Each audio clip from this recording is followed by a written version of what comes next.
you've covered this area, this region a lot. You have a real understanding of what is facing a lot of the rescue workers. But just give us an understanding of what we know about the damage done so far.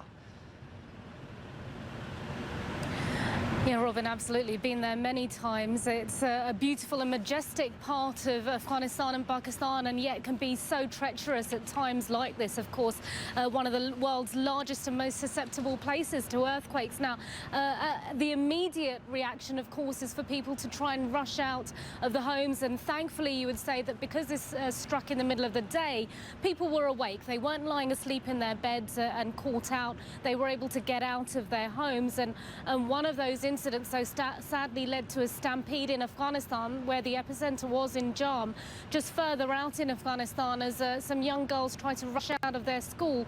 12 young schoolgirls died in a stampede, and similar scenes in Pakistan too. Our producer Sophia Surfi was trying to escape her apartment building, running down the stairs, when they found the emergency exit to be locked. They were trapped in there. They did eventually get out, but basically everyone rushed out onto the streets. In terms of the damage, what we do know, and it is hard, Robin, to get the information. Comms lines are down across Afghanistan and Pakistan. It's incredibly difficult. A lot of houses, the less sturdy ones that haven't been built to withstand earthquakes, have started to fall down.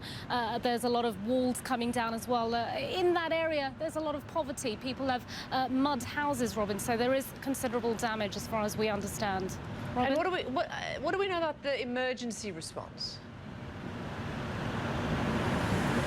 Well, we know that there has been an emergency declared along that Afghanistan-Pakistan border where the quake struck, both in hospitals in Afghanistan and in Pakistan. Hundreds of people flocked to the hospitals around Peshawar. Now, although most of the areas affected are rural communities, they're tribal areas as well, there aren't hospitals there, so people are trying to get to the cities, those that can. And so hospitals have declared an emergency. In Pakistan itself, all medical workers have been asked to come off leave. The Pakistani authorities have also launched their national disaster management project. They've had that for many, many years. You'll remember that 2005 South Asia quake in which 80,000 people died, Robin.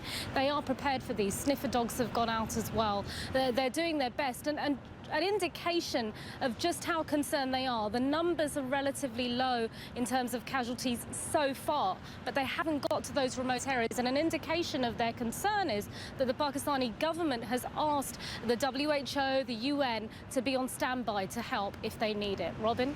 And I also understand that a lot of the danger could have come from landslides, from mudslides, that it's been raining heavily in the region. Yeah, this is incredibly difficult terrain. You know, we've said it's a mountainous area. There are a lot of valleys and ravines.